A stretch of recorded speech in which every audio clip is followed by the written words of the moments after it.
charging handle, excuse me, I feel I'll go ahead and use it. Number one, the threads are all good. I don't have to clean those threads out. Number two, it's going to give me a little bit more charging handle to hold on to, especially going past the scope mounts, which are protruding out here a little bit. And that's where I was getting hung up and saying, oh crap, I just need a little bit more to cock it, but I can't get past this scope mount. So this is going to give me the clearance and the charging handle more exposed so I can get my hand on it and get past all that. So I'm going to use this longer charging handle. And when we replace it into the bolt, we're going to want to put the hole, the threaded hole, facing towards the end of the barrel.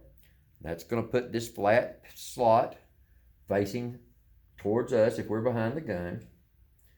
We're just going to slide it in there, put your finger on the other side, and where it starts to come out through the little slotted opening. By the way, these charging handles can be reversed and used on the left side of the gun. It just comes standard set up on the right side of the gun from the factory.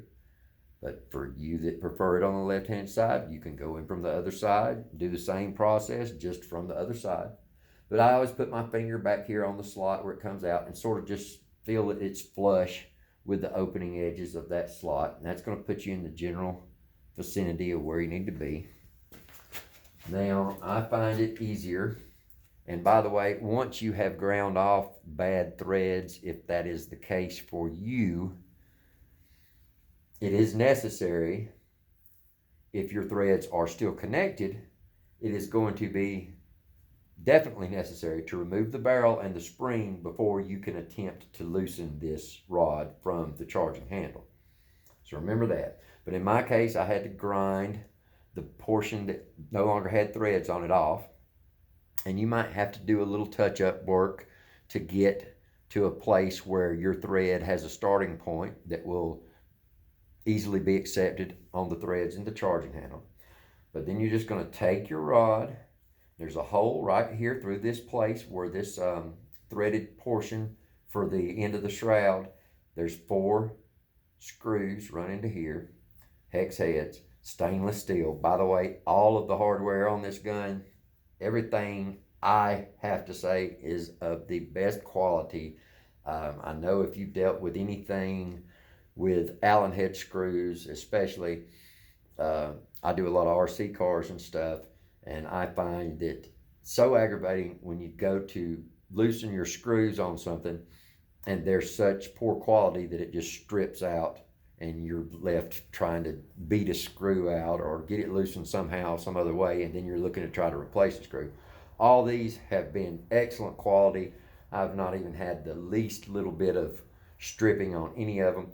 These particular 4 right here are stainless steel, very good quality.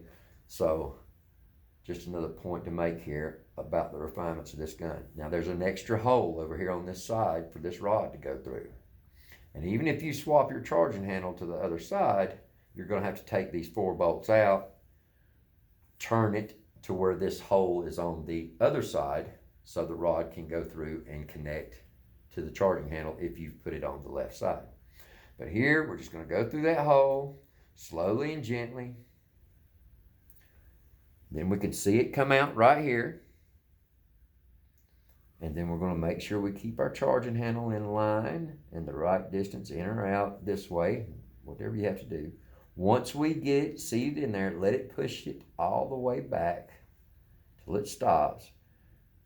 Always a good idea when threading anything to start off by turning it counterclockwise, which would be loosening it until you feel it seat into place. Then go back, turning it to the right. And for this, you can start off twisting the rod with this little plastic piece on the end. Once you get so far, and you want this rod to be completely as far as it will go all the way to the bottom of the opening with the threads on the charging handle. That's very important. 1, to give it strength that it needs to hold in place, and 2, for it to be the appropriate distance for the rest of the system to work properly. Now, when you get to a point where you're pretty close to being all the way tightened in, then you're going to notice this block will start to spin. We don't want to spin it too far because it will start to loosen itself from this other end of the bar, which is also threaded. Once we get it in there as tight as we can, we should have this block pretty close to lined back up with the opening in the shroud end on this, which is attached to the block. All right, now we see we have extra threaded portion poking out the end here, and that acts as a stop against the piece here on the front of the barrel. It will come into contact here and acts as a stop so it doesn't continue going forward farther than it needs for the system to work. Then let's address our O-ring problem. All right. I do not recall where I sat those O-rings, although I do recall having sat them somewhere. But rather than go on the hunt for them,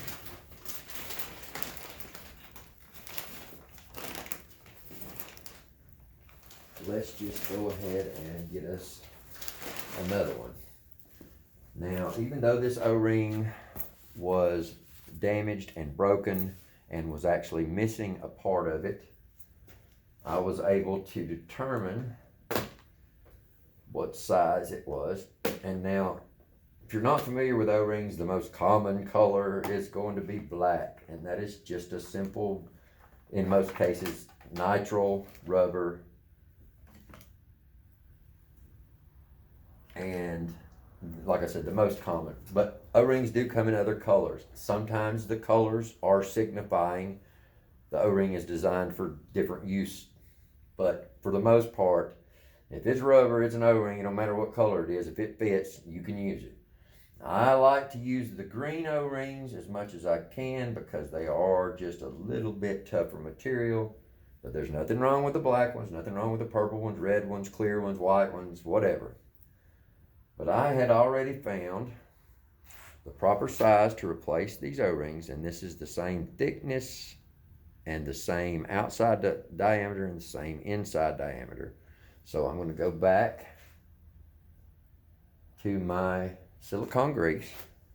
I'm just going to dab a little bit on here, and then I'm going to work that all the way around, trying to cover the entire surface, inside, outside, backside, flip side, wherever there's a side. Let's put that silicone grease and rub it in there so that it helps this be more flexible.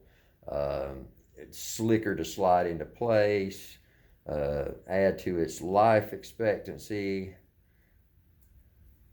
The whole 9 yards. It's good stuff. Then we are going to slip it over the end of the barrel and roll it on down until we get it seated in its place right here. And I grabbed the wrong size O-ring. That was not what I wanted to do. Let me grab another one and we'll go through that again. All right, now let's try that one. Slightly smaller one. Probably better to have the right size on there. It's late, folks. It's like 3 in the morning. I'm doing the best I can. All right. Now, let's try that. Now, roll that down.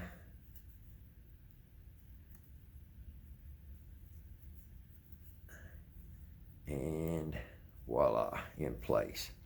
That looks much better. Now, sometimes when you go to replace the barrel or other places where you've added the O-rings or replaced the O-rings, it's going to be a little tight. It's going to be a little difficult. Don't get frustrated. Don't get in a hurry. Don't try to force the barrel or whatever back in too quickly, because there are edges that cannot be reached when they're making the parts in the factory, so they will have sharp edges on them, and that's what causes damage to our O-rings most of the time anyhow.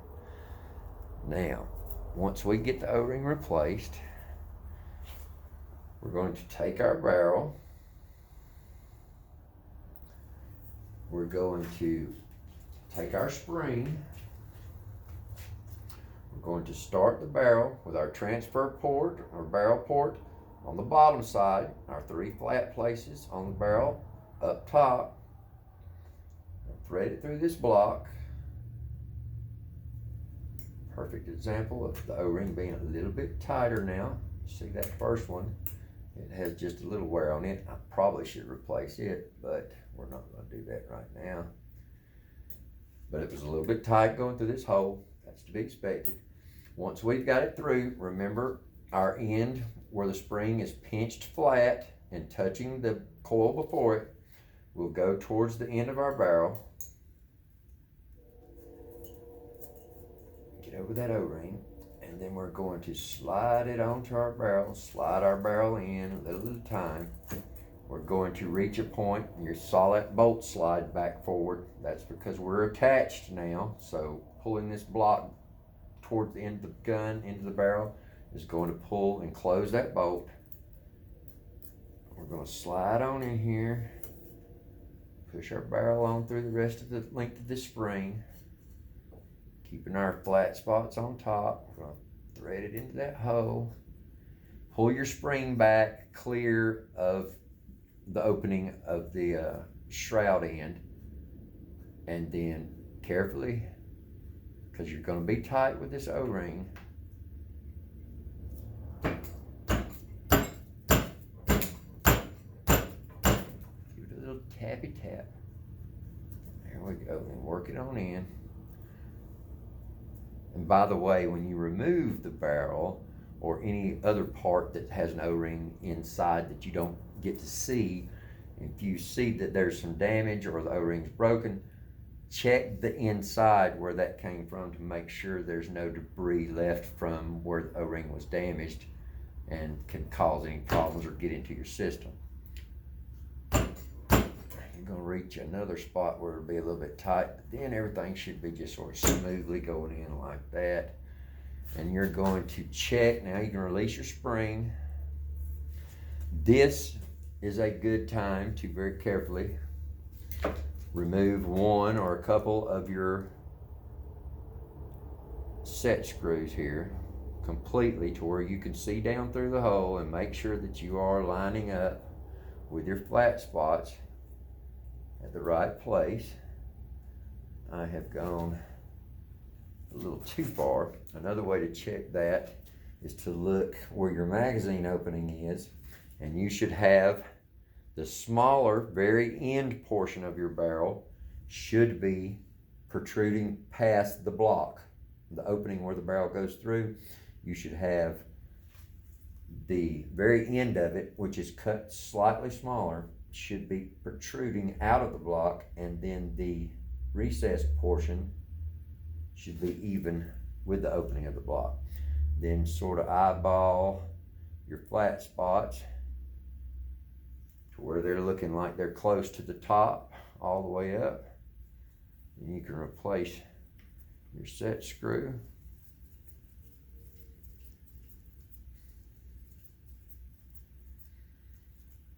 Snug that down. Snug your second one down.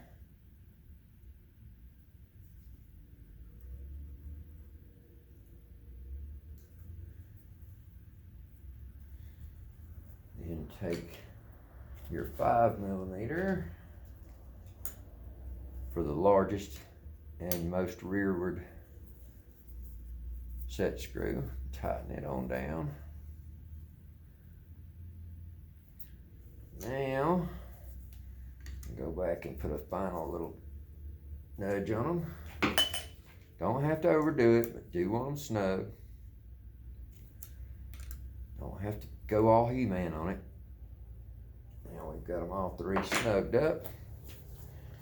And again, I feel like I need to tighten this vise up. Now, if you see when our bolt goes back now,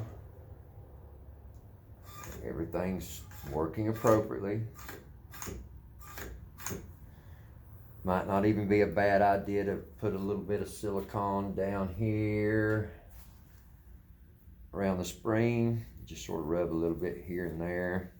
Or if you thought about it before you put the spring on, maybe put a little bit of grease on the barrel before you put the spring on. Probably would have been a better idea. But we'll do what we have to get a little bit of lubrication on here, just to aid in that movement of the spring back and forth, being with as little resistance as possible. And again, it doesn't take a whole lot of this silicone. It will dispense itself and move itself evenly across the barrel as it is moving this spring. And now, even sounds a little bit smoother. Okay. All right. Now, let's go to our 2 pins with the knurled ends on them that go beneath our barrel. And it's okay if you forgot which one was in front, which one was in back. They're both the same length. Just remember to start your smooth end in first from the right side of the gun. That'll be the side that has the insignia there with the boar on it, the wild boar, and the Terminator, the AEA logo. You put one in this hole. Push it in as far as you can with your fingers. The second one in the rear hole. Again, pushing it in far enough to see it with your fingers. Then just a little tappy tap.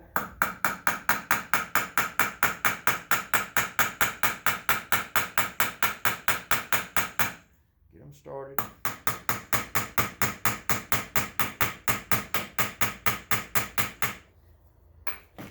Now, offered a little bit more resistance right there. Tighten this vise a little more.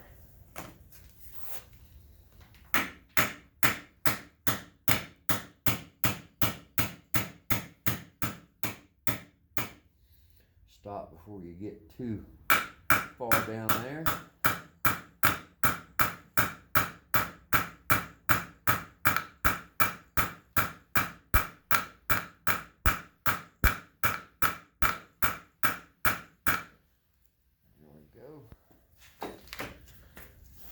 Now we can take a slightly different approach. I'm going to put this right there in my vise.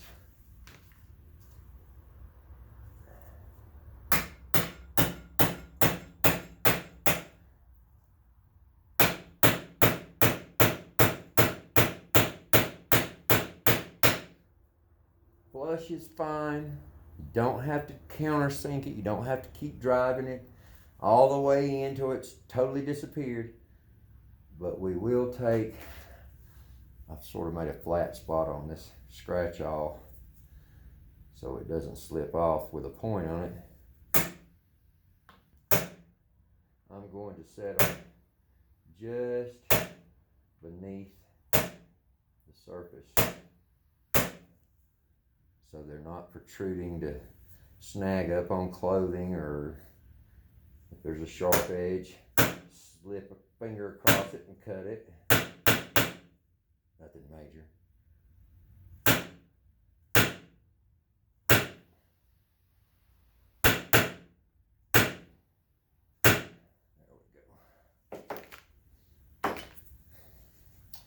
we go. Now, you see, still a little bit of a hole left on this side. That's fine. That's the way it's supposed to be. And then we are going to put it back in the vise. My little soft jaws fell here. Get that back on.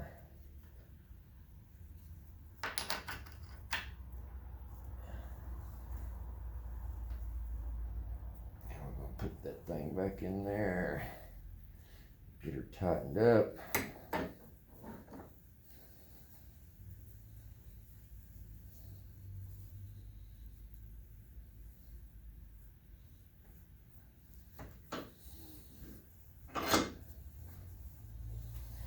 All right. Now let's take our air cylinder right here for the front. Make sure we haven't got any debris down in here that we don't want. Make sure everything's clean looking. Very good, very good. Need to do any adjusting on your grip here. And folks, we know this is not going to last a lifetime. They are very easy to find. These are like a thermal wrap, padding for various things that you probably have or have seen or someone you know has had, that you can find some. Sometimes you can find them at like Home Depot, Lowe's, any hardware store. But as time goes on and these have had time to start wearing, you can contact us at aeaairguns.us.com, and Zach or I will get you hooked up with a replacement if need be. It's really a nice feel. I might not have thought about that myself. Check your O-ring right here. Again, it never hurts, even if it is shiny and looks like it's lubricated plenty good. Never hurts to put a little bit more silicone grease around through there. Just added protection. It helps these nitrile O-rings to flex back and forth as they need to and last a lot longer than they would without it. Okay, we're gonna start. I'm gonna slip the air cylinder back on over the O-ring and start with a little loosening counterclockwise motion. You'll feel it and hear it probably when it slips into the threads. Then we'll start with our clockwise threading motion, so we don't cross thread any of those. Slowly get it back in there.